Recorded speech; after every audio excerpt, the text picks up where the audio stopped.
We have a fun and short one here called The Clock Strikes 13. There's going to be two new signs you're seeing. One is this sign here. It's called the crescendo. Say it with me. Crescendo.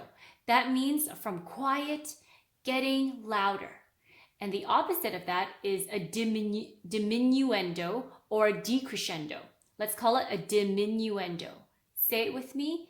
Diminuendo. And it means we're going to go from loud to very soft.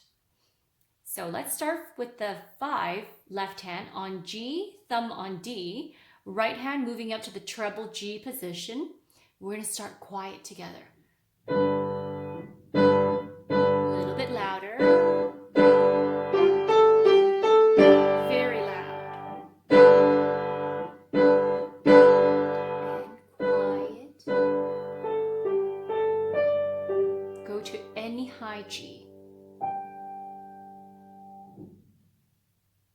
Let's start with the left hand first. So it's very easy, just G and D, not the middle one. We're going to move to the bass G. Hold that down quietly.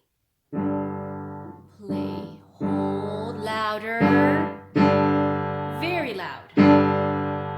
Stay loud and quiet.